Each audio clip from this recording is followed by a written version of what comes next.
The Lakers get back on track. They win 2 games over the weekend. Are the Lakers back? Also, how they have found something that they've been missing with Luka Doncic and why Luke Kennard may be more than just a rental. Byron Scott had some harsh words for LeBron James. I'm going to tell you why the old heads need to keep LeBron's name out of their mouths. Also, the NFL Combine, the Underwear Olympics was this past weekend, and everyone was talking about USC receiver Makai Lemon. I'm going to tell you why he needs to stay in LA and get drafted by the Rams. We've got some injury updates for the Dodgers. I got some issues with LA on the bounce back candidates. We'll talk about that. A USC basketball player leaves the team with just 2 games left. Why can't UCLA win outside of the West Coast? All that more coming up next on the LA Sports Report. LA is the sports capital of the world. The Lakers have entered their Luka Doncic era. LeBron doesn't just want a farewell tour, he wants a farewell title. The Rams are going to win the Super Bowl. Go, Kings, go. The Dodgers are the best run franchise in all of professional sports. Shohei Ohtani is the GOAT. Steve Ballmer will do anything to get the Clippers a championship. Mick Cronin has to win a national championship at UCLA. Justin Herbert is a top 5 quarterback in this league. College football is just better when USC is good. This whole city has the Mamba mentality. I love LA. Live from the heart of Los Angeles, this is the LA Sports Report with your host, Doug McKain.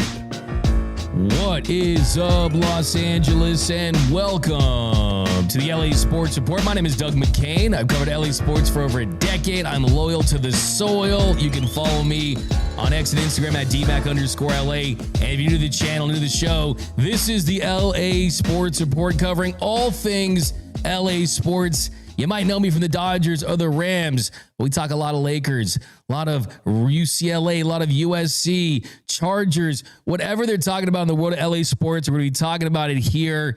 The Keep It 100 LA show, where we tell you all the truth, everything you need to know about your LA sports team. So subscribe, hit the notification bell, drop a comment. We got BDR, Big Dog Rob, producing this show. He's looking for your comments. This is a live show, so drop those. We'll respond to them throughout. But we've got a jam-packed show, so let's get right into it. The Lakers, they get back to their semi-winning ways. They win 2 games against bad teams over the weekend. They beat the Warriors. Last night, they beat the Kings. They improved to 36-24. They're now 6th in the Western Conference. And look, for a team that it feels like people just want their admins on the social media to post a thank you fans graphic and that they should just book those tickets for Cancun. This still is a team that is likely going to make the playoffs. Is a team that's likely going to at least have a little bit of a puncher's chance to make things interesting in the first round. But yesterday, it was a good game for some Lakers that needed to have good games. LeBron James, he ends up 24 points, 5 assists, 2 steals, a board, a block. He's looking re-energized. He's looking more athletic than he has been the last couple of weeks. And this is what LeBron does. Heading into stretch runs, he usually plays his best basketball. Also, the Lakers 2-0 with Zuri James, his daughter, at games. Did you see him throwing that alley-oop, throwing it down? Hey, maybe that's the good luck charm. The Lakers don't have a mascot. Maybe, hey, you got Bronny James on the team. Have Zuri James as the official team mascot. I don't know what you have to do, but hey, a streak's a streak, and he's playing better. They're playing better with her in attendance. And then some other guys that need to have a good game. You guys know I went pretty hard on DeAndre Ayton. I don't regret it, but he had a decent performance. 12 points, 4 boards, 2 assists, 2 steals. It was a quality game. It was his first real shift with the Lakers early on where he actually produced early. Reeves was solid, 12 points, didn't play a ton, but Luka Doncic, 28 points, 5 rebounds, 9 assists, a steal, a block, just 1 turnover, 10 for 16 from the field, 4 for 8 from beyond the arc, a plus 18 when he was out there. And it was another ridiculous third quarter from Luka. The first quarter, he usually comes out and dominates. I call it Luka's sanity, and that's what the first quarter is for Luka Doncic and the Lakers. He comes out, it's Luka sanity. He goes out there, he dominates. But it kind of reminds me of what we used to see with Kobe years ago, where Kobe was so good in the first quarter, some of his teammates they don't get involved, they don't catch a rhythm, and then when he exits the game, the other team, they mount a run. But it was another MVP performance from Luka Doncic. But the dude that I want to focus on, and my biggest takeaway from this game, was Luke Kennard. And it's clear to me that Luke Kennard, he might not just be this rental that it was expected for him to be. That Luke Kennard could be playing himself into contract discussions with the Lakers. And yes, anytime you're excited about a player that just scores 11 points and has 5 assists, 1 steal, block, 1 turnover, goes 4 for 10 from the field, but 3 for 5 from beyond the arc. Yes, it kind of tells you the sad state of affairs that the Lakers are mired in. But one, Luke Kennard is a significant upgrade to Gabe Vincent. And then 2, with Luke Kennard in the fold, this is just a better version of Luka Doncic. It's not just what he does for the Lakers offense, where he looks like he's the first guy in a long time of guys that have put on that purple and gold that just don't suddenly, because they're a Laker, unlearn everything they've ever learned about shooting and just forget how to be a great shooter. We know the Lakers' three-point shooting curse is pretty real, but Luke Kennard has been really good and really efficient from beyond the arc. Since joining the Lakers in 10 games, 10.2 points per game, 2.5 rebounds, 2.1 assists. But if you look at those splits, a 74% true shooting percentage, he's hitting 61% from the field. And we're talking about a guy that basically can make 3-pointers at a 50% clip. But what really changes it is Luka Doncic and Luke Kennard over the last 6 games. Kennard's shooting less than the Lakers probably want him to, with 3 attempts per game. And the rate is really incredible at a 50% clip. But still, it's what he's done for Luka Doncic. Over the 6-game stretch since the All-Star game, Luka Doncic is shooting 47.5% from 3. He's hitting 4.7 of his 9.8 attempts per game. Is that just because of Luke Kennard? No. But is the spacing a part of it? I think the answer is yes. Before the break, Luka was shooting 34.5% from 3 on 10.3 attempts per game. That is not the efficient number you're looking for Luka, even though he was putting up MVP level numbers. But with this stretch, you're seeing that number go up, creeping up past 36% with the volume still, and that really puts him at around league average. League average this year is at 35.9%. He's slightly above that, but with that volume, it's a very, very valuable weapon to have that. So I look at these two on the court together. You know, everybody facts of the fight. And I know that a lot of people like to talk about Austin Reeves and Luka Doncic on the court together. The difference, though, Austin Reeves really needs the ball in his hands to be the best version of himself. Well, in the last 6 games, Luka Doncic and Luke Kennard have played 88 minutes together. During that stretch, the duo has posted an offensive rating of 125.7. That is the 4th best among any duo in the NBA for at least 50 minutes in that stretch. So the numbers are there. Luka Doncic works well with Luke Kennard. Luka and Luke could be a thing, and that's what this team desperately needed for this entire season. Not only was Gabe Vincent a cone, was inconsistent, was a bad signing, Luke Kennard, who I will also point out too, look at him on the defensive end. The effort has increased as well. And then there's the last box that I think a lot of these guys need to check off. I always go back to what Kobe Bryant said. When Dwight Howard, you felt like you had to put billboards up to try to sign Dwight Howard, and LaMarcus Aldridge doesn't want to take a meeting and things like that. What did Kobe say? The Lakers aren't for everyone. And I think that couldn't be a truer statement, because this is the glamour franchise in the NBA. This is the biggest market team. Even though New York exists, the Lakers are the international team. They are the marquee franchise of the National Basketball Association, and you have to embrace throwing that jersey on. And after the game yesterday, I think it was the first time they really hit me that, wow, Luke Kennard, who has played for the other team in LA, the San Diego Los Angeles Clippers, well, Luke Kennard gets it. And what I mean by gets it is hear what he had to say about what it means to put on that Lakers jersey. All right, Luke, second straight comfortable win. Golden State last night and now Sacramento. What kind of rhythm were you guys able to find in this back-to-back setting? Yeah, offensively, sharing the ball, getting right shots, competing on the defensive end, bringing the physicality. When we do that, we're just a totally different team. Believe 10 games for you now in the purple and gold. How have you enjoyed it so far? I've loved it. It's great when we win, obviously. But, I mean, obviously, you know, playing for the Lakers, it's the highest level you can be at. And, you know, you wear this across your chest with some pride. And I've taken pride in that since I've gotten here. And I'm excited to be here. And I'm excited to see where we can go.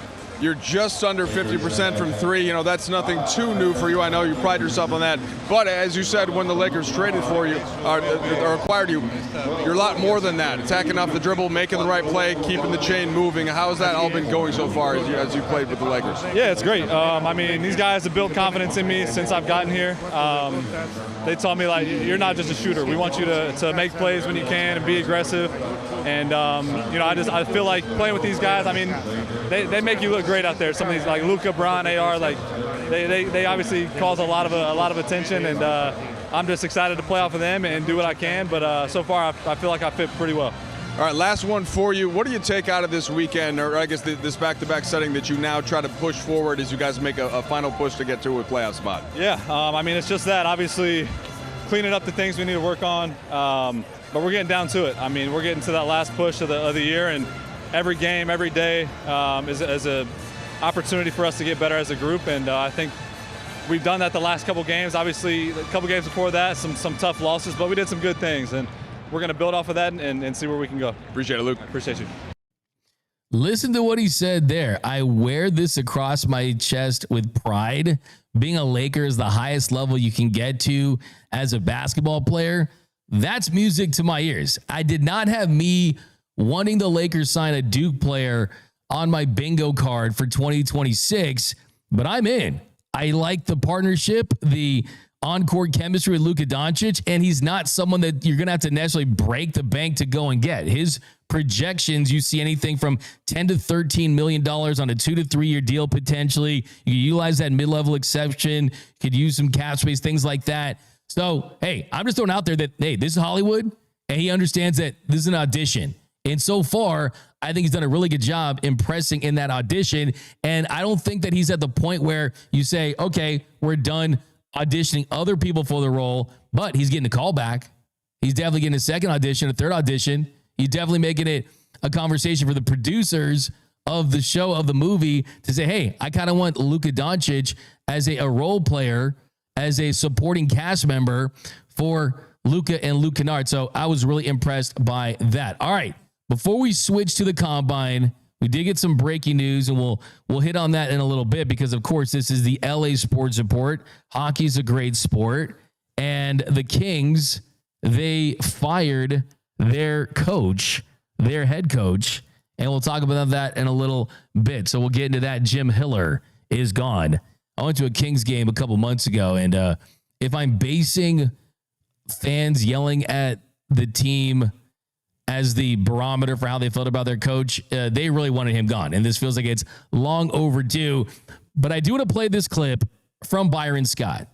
So Byron Scott, former Laker, former worst head coach in Laker history, at least in the conversation, had this to say on a podcast about LeBron James. I just thought it was laughable, coming from one of the greatest players that ever played a game, to say that it's harder to play now than it was then. Are you ready to see him go from the Lakers? Yeah. I mean, like I said, I'm a fan, but I don't mince words either. I mean, I think this should be his last year here.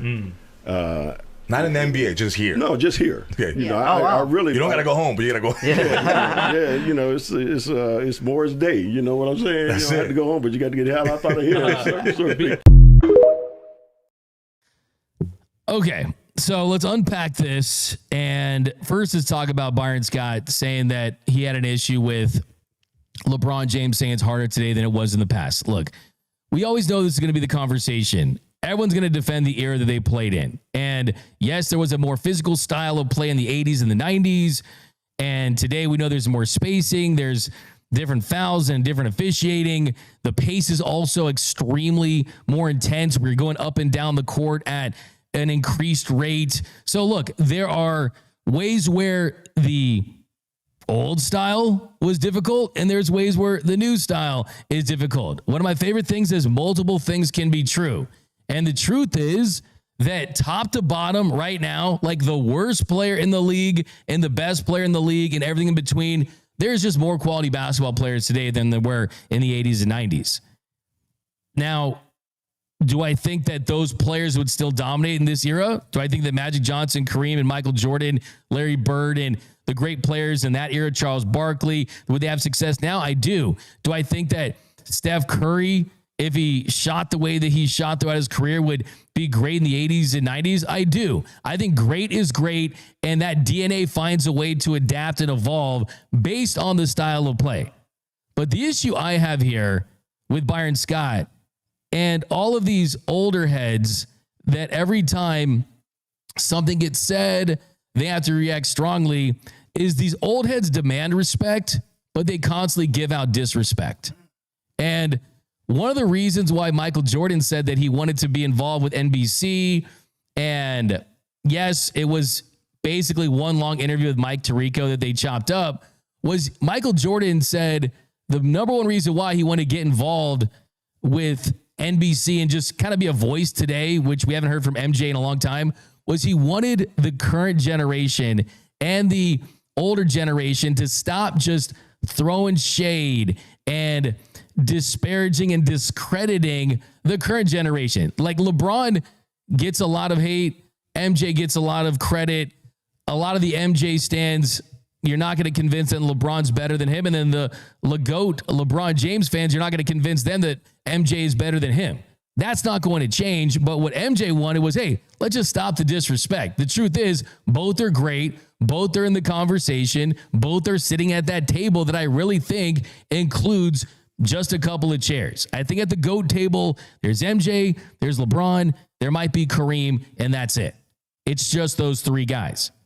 But what I don't like about this is saying, oh, I can't wait for him to be gone. I can't wait for him to be gone.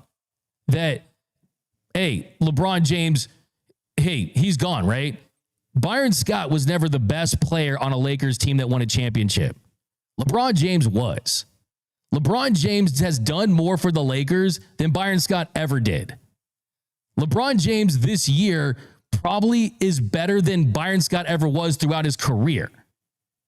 Like, for him to suggest, like, oh, hey, the Lakers, he needs the Lakers more than they need him. Bro, if it was not for LeBron James, the Lakers would not have a title since 2010. If it was not for LeBron James, it'd still be the dumpster fire era Lakers that the Dodgers ownership is trying to fix. But because LeBron chose the Lakers, that led to them getting Anthony Davis, which led to them getting their 17th title. And for Byron Scott, a dude who is just throwing things out there on his podcast, it feels like everything he's out there is everything that he's saying about LeBron is what we were saying about him when he was the coach of the Lakers. And it's just a little rich coming from a guy who, there's some interesting allegations around him. And if I'm LeBron, I'm kind of doing the whole Kendrick Lamar thing, right? Don't tell no lies about me. I will tell those truths about you, right? I mean, it's feeling a little like that. It really is. It really is feeling a little bit like, hey, I mean, think about Byron. Why does Byron Scott even have a podcast? I mean, Byron got a weird case. Why is he around? Certified Showtime. Okay. I'll end it at that. You can look up the allegations, but I mean, there's some stuff where I'm like, why does Byron Scott even have a show? if any of these allegations are, and I will use allegations very boldly. So I just don't like this hate towards LeBron. Like, and I'm not the biggest LeBron guy. MJ is my GOAT. Kobe's my favorite athlete of all time. But I think that this is what I've accepted. And I've been kind of working on this in my mind for a little while now. I think you can divide Lakers fans and people who care about the Lakers really into 4 groups. There's actual Lakers fans who love this team because of what this team is, and whoever's on this team, they're going to try to support them winning. You grew up loving Showtime. You grew up in the 90s where, hey, even though you made that finals appearance early on against Jordan with Magic, you didn't win that one, but you had the Cedric Ceballos and the Dick Van Exel and the Eddie Jones era and the Eldon Campbell. And then you get Shaq, you're relevant again, but you're not winning. You get Kobe, you're losing to Utah, you're losing to the Spurs. You got that little rivalry with the Sonics. And then you grew up with the 3-peat Lakers. You love that team. It's Kobe, it's Shaq. And then it's Kobe and Powell, and it's all great. You love the Lakers. And if they're a Laker, you're going to support them. You're going to want to win because you want the name in the front to have success. You're about the purple and gold, and that's the most important thing. So there's actual Laker fans out there, believe it or not, that most of the fan base loves the Lakers, and they want that team to have success. So that's the first type of Laker fan. Then there's the second one, which I detest, and that's just the Kobe stance. That's just that, hey, if it's not Kobe, it's not for me. No Black Mamba, I don't care. We wanted to see LeBron versus Kobe in the NBA Finals. Hey, we're going to paint over the LeBron mural in LA when he goes here. It's all about Kobe, Kobe, Kobe, Kobe. And trust me, no one loves Kobe better than me or more than me. That's just a fact. But sometimes I think the Kobe stans kind of ruin it for the people that love the Lakers, right? And then there's an even worse than the Kobe stans are the LeBron stans. Those are the fans that came here from their Cleveland support. They supported LeBron when he was on the Heat. They support LeBron when he went back to Cleveland. This is the kind of fan that will roll up to a Lakers game wearing a St. Vincent, St. Mary throwback jersey. The kind of fan that they want. They're the kind of fan that did that song, the LeBron James R&B song, right? Like that is the LeBron stan where it's about LeBron being the GOAT. And then there's this new group of fans. It's the Luka stans.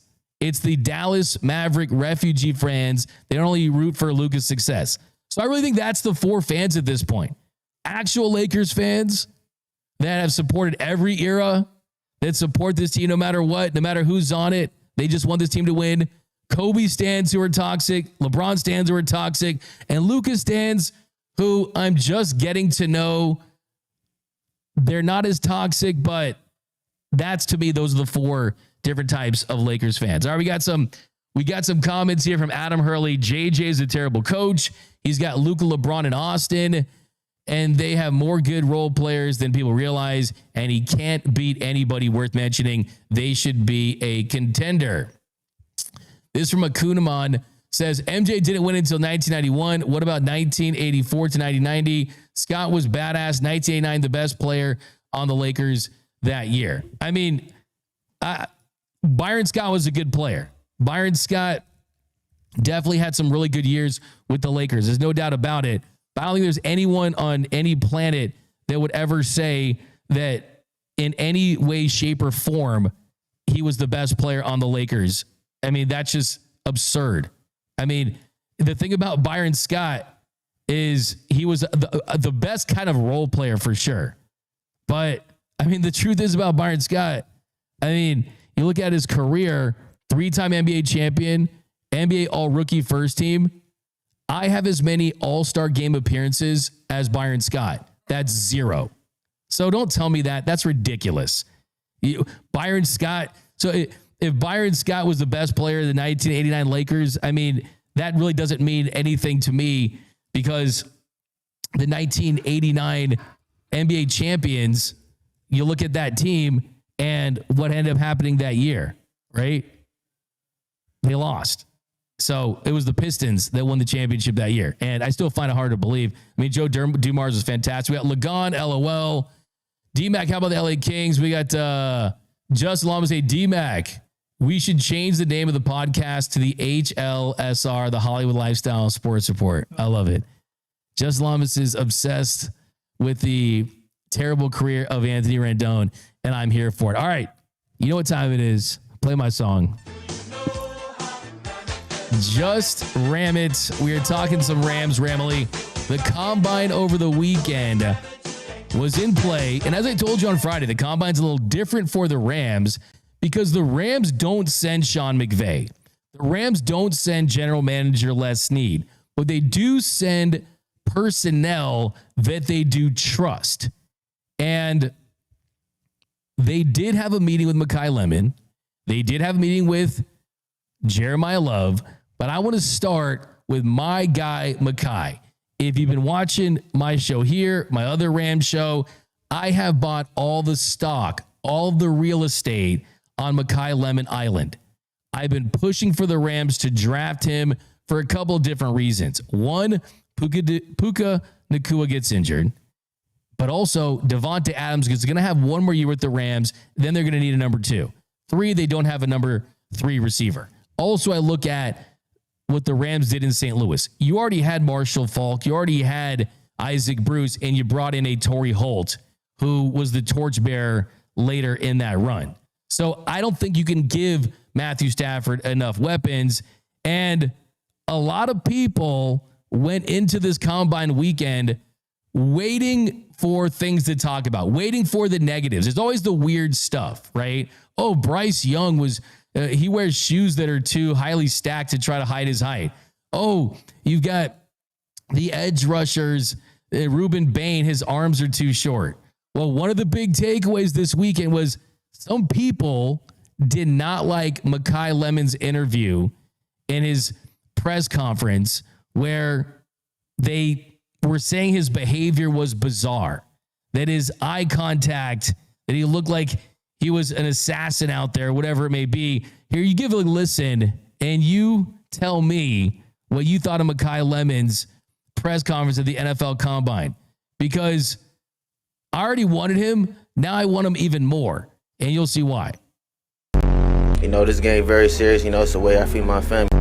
I say Amon-Ra St. Brown, you know, type of grit he plays with, you know, type of way he can have a positive impact. I'm going to go Jamar Chase. I'm going to go JSN.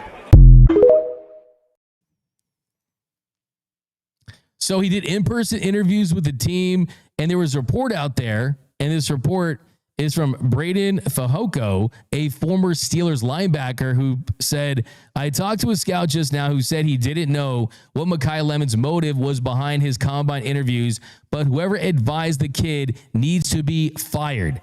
Quote, absolutely bombed it. That's what he said. He bombed it. I mean, first and foremost, I look at that interview right there, and I see a guy who looks like a dog, who talks like a dog, and if you look at his highlights from USC, he absolutely plays like a dog. And he had everything out there that I wanted to see him get out there. And that is that, hey, if you want a guy that can win the interview, if you want a guy that is going to just try to smile for the cameras and make it seem like, oh, I'm this goody two-shoes player, then fine, take that guy. And I get it. Yes, I see it. Oh, I saw people out there. Is it over 1.5 seasons before he's charged with a felony or things like that? I'm like, bro, the dude's intense. The dude wants it. This is the kind of energy I want from my receivers. This wasn't wide receiver 3 energy like I think the Rams need for this season. This is wide receiver 1 energy. This is that energy that we see from receivers. Have you seen Puka Nacua this offseason? Dude looks like he's just straight up out there doing whatever he wants. A little weird, but he produces. Antonio Brown, yes, it's gotten really bad. When he was at his best, dude was Hall of Fame level. Randy Moss, Terrell Owens. if I'm an NFL scout, when it comes to drafting my receivers, I'm looking for not yellow flags, I'm looking for red flags as far as attitude, as far as demeanor. And here's the thing too. Tell me you've never been to the West Coast without telling me you've never been to the West Coast. Tell me you've never been to LA without telling me you've never been to LA. Tell me you don't have friends in LA, because last time I checked, hey, I know a lot of dudes that have this kind of chill West Coast demeanor where it's, hey, I'm not getting out there like, hey, sir, how you doing? Like, we don't want that. That's not how we get down. And I thought that Makai Lemon was authentic to himself. And that to me is the number one thing that I want to see.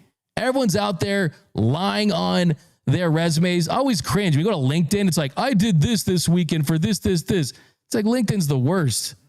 And he's not doing that. The truth is, you only go to LinkedIn when you need a job, when you're desperate for work. When you're great, they go and find you. When you're great, you got options. Makai Lemon's not updating his LinkedIn, okay? There's going to be teams going out there and wanting him. And I think it's kind of crazy that some teams are looking at this as it's a negative. Because if I am really in the trenches with these players and these dudes, I'm saying the kid just wants to ball out and he wants to bite your head off. And he's got that dog in him. And that's what stood out to me. Look, Rob, am I crazy? BDR. Like, this is how people talk in LA. Oh, like, yeah. It's not like, I mean, what do you want to like Midwest? Like, I don't know what people want. Like, dude is like, he's from LA, man. Like, and I think to me, it's like, nothing's going to phase him, right? I mean, the lights aren't going to be too bright. Like, he just felt like he was himself. And yeah, sure. Did it look like the cameraman owed him money? And that he was looking at the camera like, hey man, you owe me money, you better pay me. He is kind of that LeBron look when he was with the Heat. Remember? With the stare down? Yeah. Everyone loved LeBron when he did that, but Makai Lemon can't do that. You know, especially, you know, like you said, D-Mac, like there's two type of LA dudes. You could be chill, you could be quiet, you know, real G's move in silence. Then there's those guys, you know, you just don't want to be around them too long. You know what I'm saying? Like, they're just going to give you a certain kind of energy that you don't want to be exposed to. And for that, you need that in the NFL. You need that kind of toughness.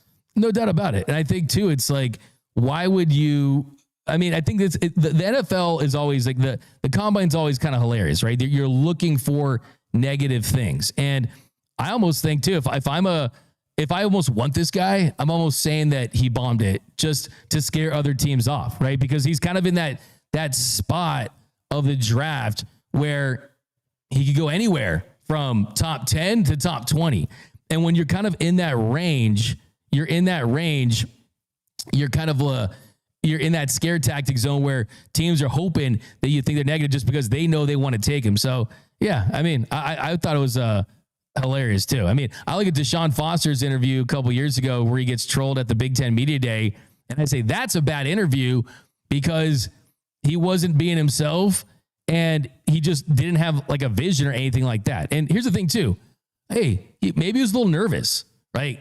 Dude, like, oh, wow. Breaking news. A 20-year-old is a little nervous when he's talking to 100 reporters on really what's the biggest job opportunity of his life. Maybe he was just like a tad bit nervous. But I think it kind of came out of being like who he is, right? So yeah. And also too, it's kind of hilarious too. I think people just really overreacting.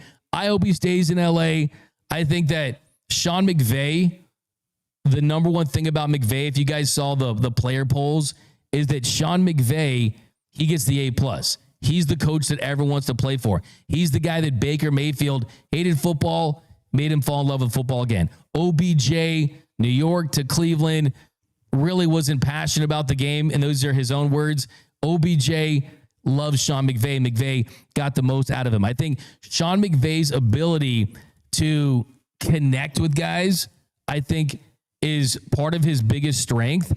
And I think that in this situation, hey, I'm not saying that there's anything weird about Makai Lemon, but I think that just you're going to see that in this draft, that he can connect with Ty Simpson or he can connect with Makai Lemon. I think that that's a big thing right now in the modern day NFL. So yeah. And he pays a pretty good respect to other former USC players, you know, Amon St. Brown, you know, he shot that out. So it's like, you know, salute to him. He knows his history. No, totally. I mean, like if you looked at his big three, where he's talking about St. Brown, or he's talking about Monty games about St. Brown, he's talking about JSN, Jamar Chase, and Jettas. Like, I mean, that's a guy who's locked in, right? I mean, but yeah, and that's that death stare, man. And give me unhinged. Give me future Ram. Like, I'm here for this dude to have a crash out, but I want to do it on the field after he scores a couple touchdowns, right? Like, I mean, is he all right? Maybe not, but as long as he produces, that's what I want to see. So, but there you go. You hear it? Yeah. I want to wash my mouth out with soap for how much positivity I've been bringing towards USC players. Okay, I want to wash my mouth out with soap, but just to tell you guys, man, like I gotta speak the truth here, and all these softies around giving Makai Lemon heat. I mean, come on now. If he plays like he sounds, then that's what you want. That's what you want for sure. He's locked the TF in. By the way, I'm gonna ask you. Maybe I get this for Noel too. Was that example aura farming? Yeah. Was that aura farming? Okay. All right. I mean, I'm here for it. Right? He looked like XXX Tentacion. Oh, did he? Yeah. Oh man. With the hair and the eyes. Jeez. Well, hopefully Drake doesn't think that. No, but awesome stuff. All right. Switching gears. There is a report that Maxx Crosby is on the Rams' radar, and that the Rams, according to Albert Breer, are one of 7 teams that are, quote, keeping tabs on the elite edge rusher this offseason. And as we've talked about for a couple of weeks now, if you are going to push all those chips into the middle of the table for the 2026 season, Maxx Crosby is an example of a Von Miller type of move by the Rams, of a Jalen Ramsey type of move by the Rams. And I look at some of these other teams. Breer mentions the Rams, along with the Cowboys, the Bears, the Ravens, the Bills, the Patriots, and the Eagles. So of all those teams, which team has the best draft capital? It's the Rams, who last draft, they swung a deal with the Falcons, who wanted James Pierce. They got their first-round pick. James Pierce having a great season. Then he did some really wild stuff this past offseason that had his stock plummet. Now the Rams have 2 first-round picks. And Maxx Crosby, there's been a lot of back and forth as to whether or not he's happy with the Raiders. And the Raiders are a team that is going to draft Fernando Mendoza. And you got Ashton Genty. And you got a lot of young pieces. Brock Bowers. They need to solidify that offensive line. You got a new coach in Kubiak. This would be a good time if you're the Raiders to move off a guy who turns 29 and is getting up there at his position. And you look at his current cap hit at $30.78 million in 2026. That's not cheap. Now, the report right now is that the Raiders looking for 2 first-round picks. Now, is that in 2026? Or could you stretch one of those picks for the 2027 NFL draft, and then you trade one of your young players? So this is the way I think the Rams could get Maxx Crosby. The Rams nailed it in the 2023 draft. You took Puka Nacua in the 5th round. And I think people forget this. He was their 4th pick in the 5th round, by the way. And then you also took Kobe Turner, who's due for a big extension. Steve Avila is due for a big extension. Byron Young has 1 more year until he's due for a big extension. Now, Byron Young's really good. 12 sacks. Their best edge rusher last season. But unless the Rams are going to be willing to commit a lot of money to Byron Young, and unless they think that he can do elite game record type of stuff that Maxx Crosby can do, I think this is a premium position that can change the conversation for the Rams, because Maxx Crosby is a dog. 69.6 career sacks, 164 quarterback hits. This is a 2nd-team All-Pro player that on a good team, I think in a good year, could be a 1st-team All-Pro player. Not to mention, he's the biggest fan of Matthew Stafford. I predict that Maxx Crosby, if he gets traded to the Rams, is going to be the first player to do a jersey swap with his own teammate after their first game. I think he's going to go to Stafford and say, hey, man, give me the jersey and sign it, right? That's how much he loves Matthew Stafford. And the big question is, can the Rams find a way to address the cornerback position with the assets necessary and still go after Maxx Crosby because they've got cap space. You got almost $50 million, and you can add up. Look, there's salary cap's a myth, really, in the NFL. With the restructures, they can get up to $75 million. If they want to go all the way in, you could get a guy like a Jamel Dean in free agency, trade for Maxx Crosby, and you have a win-now cornerback and a win-now edge rusher. And if you still have that first-round pick, at least one of them, you go out there and get a Makai Lemon. Or if Carnell Tate, the receiver out of Ohio State, falls to them, that's a possibility. Or you got a Mansour Delane, the cornerback out of LSU, or Gerard McCoy, cornerback out of Tennessee. I think the way the draft is going to go with the Rams is they're going to take the best available player based on who's available and who got drafted higher than they expected. So I think it's how it could work out. If Delane and McCoy are gone, the two best cornerbacks by 13, if Lemon, Tate, or Jordan Tyson, the receiver at Arizona State, are available, I think they go receiver there. If those guys are taken and Delane and McCoy are available, I think they take one of those two and they dress their cornerback position in the draft. So when you're at 13, you're in a tricky spot just because you can't go up as much unless you want to be extremely aggressive. And then that super upper echelon elite talent is not there. So we'll see. It's draft season. It's going to be exciting. All right, switching gears. You got some comments. Stans ruin everything from Jack. Yeah, Stans, except Shohei Stans. I think Shohei Stans, and I speak as a Shohei Stan, we're a pretty positive bunch. Dodgers bounce back. So one thing I want to mention too is that for the Dodgers this year, on paper, yeah, it feels like they're the best team in baseball. There's no doubt about that. Everyone always posts the picture of Andrew Friedman with the Infinity Gauntlet. Hey, he needs 2 Infinity Gauntlets. That only holds 6 stones. He's got more than that on this team, especially with the additions of Kyle Tucker and Edwin Diaz this offseason. But I think one of the more underrated storylines this year with the Dodgers is they're going to have a good amount of guys that are going to have to bounce back and have better years than they did last year for them to be the team they hope to be this year. Andy Pages really struggled towards the back half of last season. He was 1 for 47 in the postseason. He did not draw the walks that he did early on. And he's your everyday starting center fielder. So I look at him as a guy who needs to bounce back. Mookie Betts, their starting shortstop, had the worst offensive year of his career. Is this the start of the offensive decline for Mookie Betts, or is this just a blip in the radar of a future first ballot Hall of Fame career? Mookie has said that he feels great in spring and that the muscle is back, and they gave him an extended period of time to get ready this offseason because of how much work he had put in the previous couple years trying to get ready for shortstop. And I hope it happens, but it's still an if. We still need to see it happen.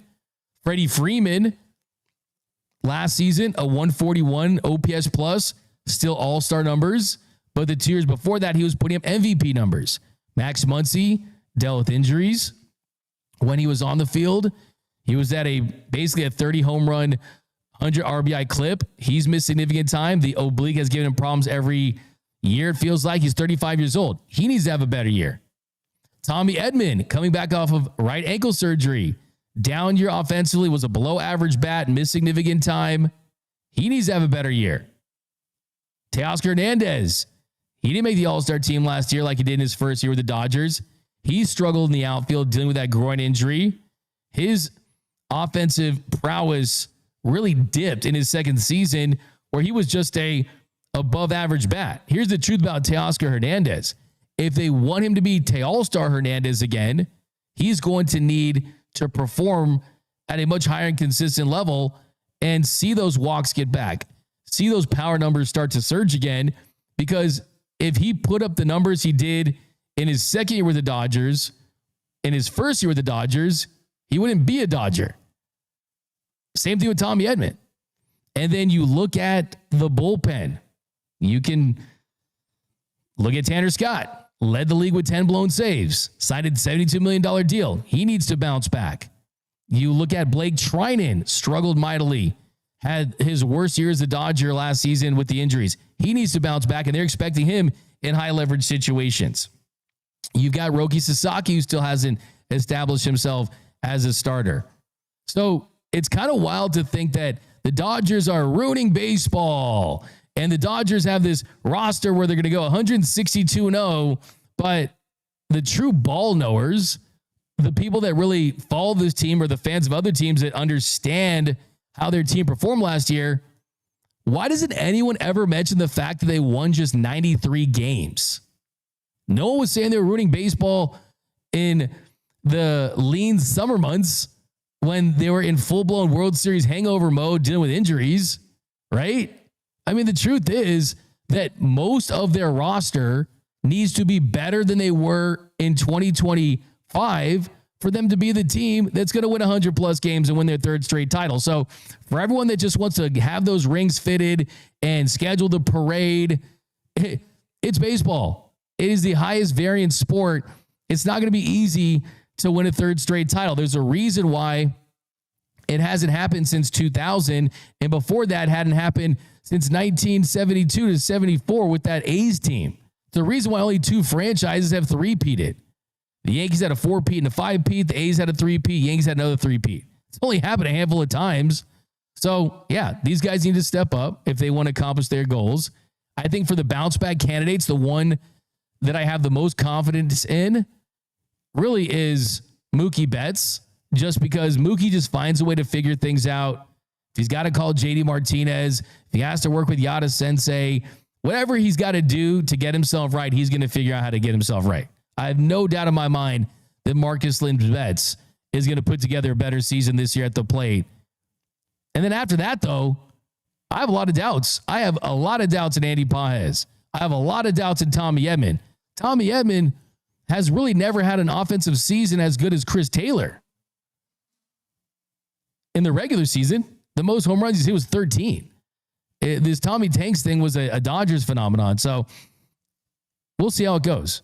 I still think that I'm not trying to throw cold water on your Dodgers hype, because I certainly have them as my pick to win the World Series, but there's going to have a lot happen for this team to get the roster to perform, especially with having played 33 postseason games the last 2 years. At some point that catches up to you. Questions will happen this year, but the bounce back guys, they're going to bounce back to a degree, but will all of them? And I hope that if I had to pick one that I hope bounces back, I think for his sanity, I got to go with Tanner Scott, because he had a rough year last year. All right, switching gears. Let's go to the Kawhi suspension. We got some comments, though. Ron Stabel, Paez and Teo combo in the lineup has been good so far. Yeah, it's spring training. And I think that Teo, I had a really awesome conversation with Teo in the clubhouse down at spring training. The guy smiled. It just is the most contagious smile I think I've ever seen from a baseball player. And his body looks really lean. I've heard from multiple sources that part of the reason why those numbers don't look good from last year was because he was playing through that injury and he felt pressure in his first year of that contract. So what would you rather have? Would you rather have down Teo playing through injury or no Teo? That was their opportunity last season. So I feel like there's a good chance that he does get it right. All right, so the Kawhi news is it looks like they're at least getting close to having a decision on whether or not they're going to hand out suspensions for Kawhi Leonard. It's been really an ongoing year-long saga behind the scenes. And the latest report is, quote, a lot of rumors of the Clippers thing about to come down. I heard it's going to be Kawhi-centric. The rumors I've heard is that it's going to be less about the Clippers and more about what's going to happen with Kawhi's contract. So if that's the case, if Kawhi Leonard and his camp are basically going to be out in LA, how many games are going to be out for? What does this mean for him? And could he somehow, some way end up with the Lakers after all?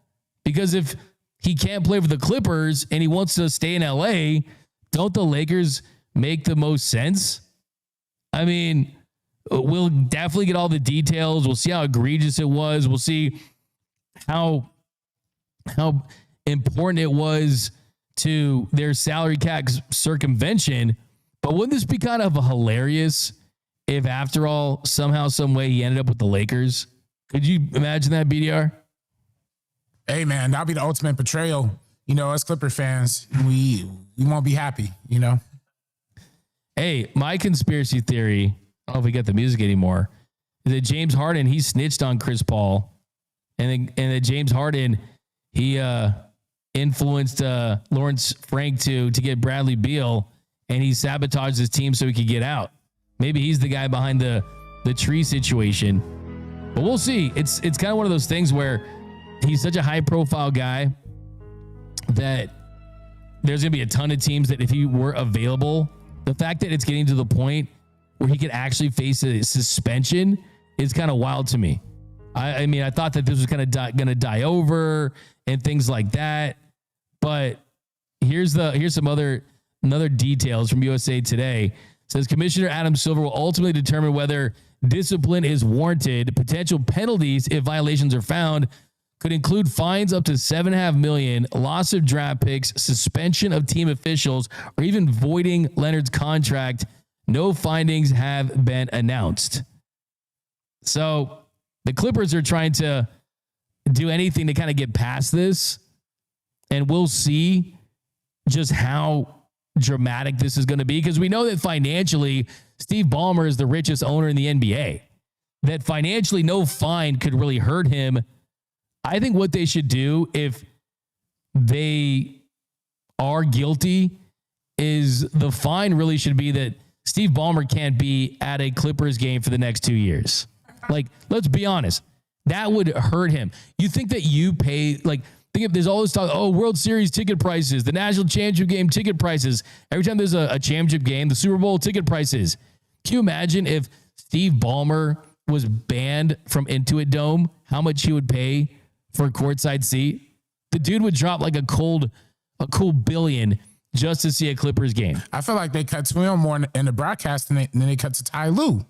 Dude's crazy. He has like Molly's for breakfast instead of Cheerios. Like, I mean, like the dude's like extra hype all the time.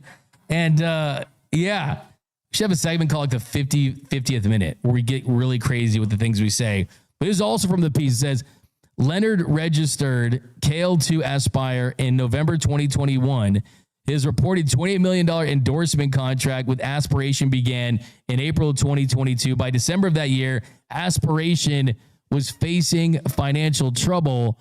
Clippers minority owner Dennis J. Wong invested $2 million into the company. Shortly after, Aspiration paid Leonard $1.75 million, matching a quarterly payment in his contract. Months later, Ballmer invested an additional $10 million as part of a fundraising round in which Wong was reportedly the only new investor.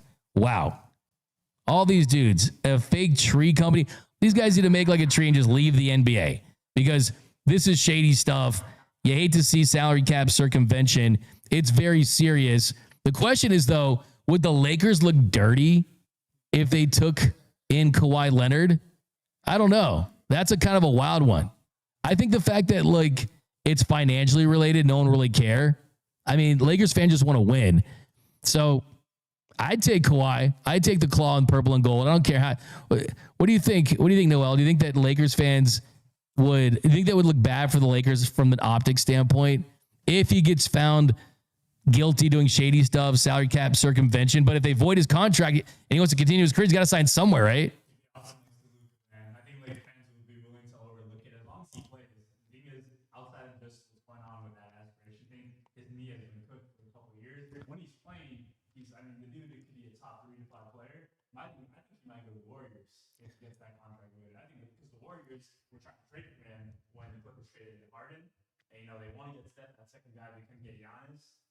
If he gets that contract taken away and he's able to sign for not as much, or not. That's a really good pull. I mean, that's close enough. Like, you're still on the West Coast, still in the time zone. It's not insane. It's not like he's going to Toronto or. Exactly. There's not. Well, he does go to those Padres games. right? He does. I think what he needs to do, I think you need to give him your knee rehab routine because you need his. You guys both use Brandon Roy's, right? No, but Bleacher Reports, Noel Sanchez, Laker insider. All right, guys, couple more here. UCLA, look, let's go quickly to UCLA. The Bruins lost to the Gophers. After 2 big wins, you beat Illinois, top 10 team. You beat USC. Joe Lunardi had them as a top 10 seed. But the Bruins just can't win outside the Pacific time zone. This year in the Pacific time zone, you lost to Arizona, Gonzaga, you lost some teams, but still, they're 21-3 in the Pacific time zone, and they're 3-11 outside of that. Since the Bruins have joined the Big Ten, they're 21-3 in the Pacific time zone and 3-11. I mean, everyone said this could be a possibility, and it happened. And I think that it's more roster issues and things like that. But they got to beat Nebraska at home. And if they don't, if you lose to USC after that, well, they could be in some trouble there. They might miss the tournament if they finish the season 0-3. But I will say that if them getting completely axed from the tournament leads to Mick Cronin possibly losing his job, let's go Cornhuskers and go Trojans. I will say that. And I'll put my UCLA clap too. But that's how done I am with Mick Cronin at UCLA. All right, we're going to end the show here with a pretty bizarre story. USC forward Chad Baker-Mazara, the team's leading scorer, is no longer a member of the team. The school announced this Sunday. This is from ESPN. It says, Baker-Mazara left Saturday's home loss to number 12 Nebraska early in the second half following a hard fall after he blocked a shot from Price Sanford. Baker-Mazara told coach Eric Musselman he couldn't go back in, then sat near injured USC star Rodney Rice in an area with fans instead of the bench with the rest of the team. So those are all really the details we have as far as why. There was a statement through the team's spokesperson, Kristen Keller, who told the AP in a text, "We have nothing additional to add at this time." And then Musselman was asked about it and the injury, and he said he couldn't go, and that's all we have. He's 26 years old. This dude's like the Stetson Bennett of college basketball. 26 years old. He transferred to USC. It was his 5th team of his career. He's played for tons of different Northwest Florida State. Man, Northwest Florida State's a thing. San Diego State. I mean, he's been all over. And he was good at Auburn. Definitely had some success there. But he's been someone who, when USC is winning and they're playing well, they are doing it because of him. He had 21 points against Oregon. He had 25 against UCLA. And USC, they're right on the bubble to make a tournament run. And if you win a couple of games in the Big Ten tournament, then you could get into the dance. So this is a developing story. I really hope he didn't just quit on the team. Did he just do a full-blown Antonio Brown where he took off his jerseys, just waved to the sideline, that's it? Like, don't go out like this, my man. Like, whatever happened to the good old days when people would give their 2 weeks notice, right? They're just like, hey, I'm done. I'm out. That's it. I mean, what is this? This is just not good for him, but I don't think this will impact his status of playing in the Big Three or Euroball or wherever he plans to take his pro career. But just a bizarre story. I think, too, Eric Musselman, this kind of falls on him, too. You got to get that program in line, and we'll see. Maybe he'll be back for the UCLA game just in time to drop 40 on the Bruins and end their season. Who knows? But a couple comments here. Hey, Clippers fans. Timber. Okay, that's pretty solid. I like that. Yeah, the tree thing. The Clippers are the Padres of the NBA. Never heard that take before. The Speedster. We get to Acumen. Dodgers have a bunch of overpaid players, to be honest. There's no such thing as an overpaid player by the Dodgers. They can afford them all. The Rams aren't trading for Crosby. All right, Speedster, breaking news. They're not. So there you go. That's a story right there. It's official, right? I like this. Rams trade up for running back Jeremiah Love. I don't love that only because you got Kyron Williams. We already have our Notre Dame running back, and you have Blake Corum with a couple more years left on his deal. You have Jarquez Hunter too, who didn't really play much. So I think we're going to make a splash on offense. You do it with the receiver, but they did meet with Jeremiah Love. But everyone meets with everyone. I mean, it's the combine. You have formal meetings. I know Jeremiah Love did say that he did meet with the Rams, and they're doing their due diligence. I think they're fine with what they have. It's kind of one of those things, man. It's like having a Porsche, but you don't have a functioning toilet at home, right? And that's where the Rams are at. You don't get that Porsche unless you fix that toilet, which is the cornerback spot. And there's other areas of need before that running back spot. But that's going to do it for this episode of the LA Sports Report. My name is Doug McKain. You can follow me on X and Instagram at DMac_LA. Special thanks to BDR, Big Dog Rob, producing the show. Bleacher Report Lakers insider Noel Sanchez chiming in too. We'll see you guys tomorrow, and join us a little bit for Dodgers Dugout Live. And until next time, LA is the city of champions.